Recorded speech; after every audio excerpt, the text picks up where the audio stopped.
না ফেরার দেশে চলে গেলেন ওপার বাংলার বর্ষিয়ান অভিনেতা মনোজ মিত্র। থিয়েটার ও চলচ্চিত্র জগতের কিংবদন্তি এই অভিনেতা মঙ্গলবার 12ই নভেম্বর সকাল 9টার কাছাকাছি সময়ে শেষ নিঃশ্বাস ত্যাগ করেন। তার বয়স হয়েছিল 86 বছর। বেশ কিছুদিন ধরেই বার্ধক্যজনিত অসুস্থতায় ভুগছিলেন তিনি। অভিনেতার মৃত্যুর বিষয়টি গণমাধ্যমকে নিশ্চিত করেছেন তার ভাই সাহিত্যিক অমর মিত্র। চলতি বছর সেপ্টেম্বর মাসে আশঙ্কাজনক অবস্থায় বর্ষিয়ান অভিনেতাকে ভর্তি করা হয় হাসপাতালে।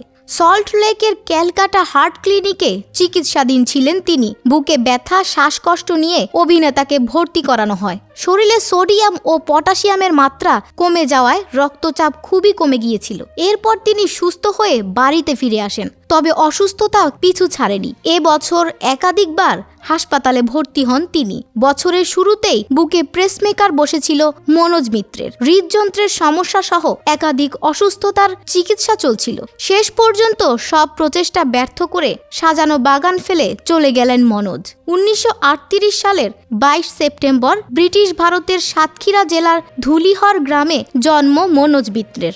1958 সালে স্কটিশ চার্চ কলেজ থেকে দর্শনে অনার্স সহ স্নাতক হন তিনি। এই কলেজেই থিয়েটারে দীক্ষিত হন। সঙ্গী হিসেবে পান বাদল সরকার, রুদ্রপ্রসাদ সেনগুপ্তের মতো ব্যক্তিত্বদের। কলকাতা বিশ্ববিদ্যালয় থেকে দর্শনে এমএ করেন। ডক্টরেটের জন্য গবেষণা শুরু করেছিলেন। 1957 সালে কলকাতায় মঞ্চনাটকে অভিনয় শুরু মনোজ মিত্রের। 1979 সালে তিনি চলচ্চিত্রে অভিনয় শুরু করেন। রবীন্দ্র ভারতী বিশ্ববিদ্যালয়ে নাট্যকলা বিভাগের অধ্যক্ষ হিসেবে যোগ দেওয়ার আগে বিভিন্ন কলেজে দর্শন বিষয়েও শিক্ষকতা করেন। যদিও প্রথম নাটক মৃত্যুর চোখের জল লেখেন 1959 সালে, কিন্তু 1972-এ চাকভাঙা মধু নাটকের মাধ্যমে তিনি পরিচিতি তৈরি হন। ওই নাটকটির মঞ্চ নির্দেশনা করেন বিভাস চক্রবর্তী। নাট্যগোষ্ঠী সুন্দরম প্রতিষ্ঠাতাও মনোজ মিত্র।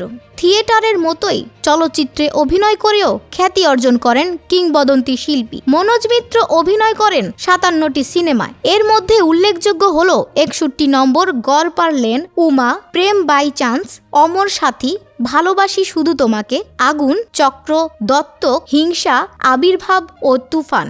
বহু পুরস্কার সম্মান পেয়েছেন এই শিল্পী। বলা বাহুল্য, মনোজ মিত্রের মৃত্যু একটি যুগের অবসান।